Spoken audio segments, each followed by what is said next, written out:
Parce que quand on observe bien, tout ce qui est réputation, tout ce qui est même un billet de 50, si on prend un billet de 50 euros et on va sur une autre planète, par exemple, j'aime bien prendre cet exemple souvent, bah, ça va pas forcément leur parler comme à nous. Nous, en fait, on s'est tous mis d'accord, c'est comme si on avait fait une sorte de pacte collectif pour se dire que ça valait tant, mais au final, ça vaut rien, c'est du papier. Donc moi, ce que je veux, c'est justement pousser cette réflexion, pousser mes spectateurs à se poser ces questions-là. Pourquoi de l'or? Parce que pour moi, c'est le matériau qui représente le mieux, selon moi, la valeur. Il n'y a pas de matériau plus noble que ça. Ça parle à tout le monde aussi. C'est un langage universel. Donc ça m'arrangeait et puis j'aime bien l'or. Je trouve que c'est ça justement qui fait la beauté du concept. Si j'avais utilisé du faux or, ça aurait été pas... Voilà.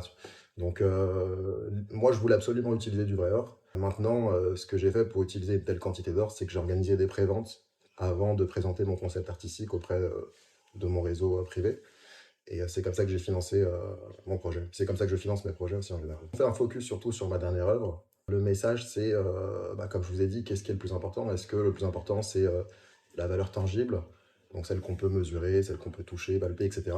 Ou bien la valeur narrative, donc celle qu'on raconte. Le coffre-fort, pour moi, c'est encore une fois un objet qui représente aussi la valeur, hein, qui est directement lié à la valeur, au secret, au mystère. Donc je me suis dit, par conclusion, que c'était un objet qui pourrait parfaitement correspondre à ce concept artistique. Alors s'ils choisissent la clé, ça veut dire qu'ils choisissent la valeur tangible. S'ils choisissent de ne pas prendre la clé, ça veut dire qu'ils valorisent plus l'art et donc la valeur narrative en soi. Voilà. Et c'est intéressant d'observer la réaction des gens, hein. J'ai déjà eu plusieurs retours. Il y a des gens qui sont frustrés, qui veulent savoir absolument ce qu'il y a dans le coffre. D'autres qui se disent que peu importe au final.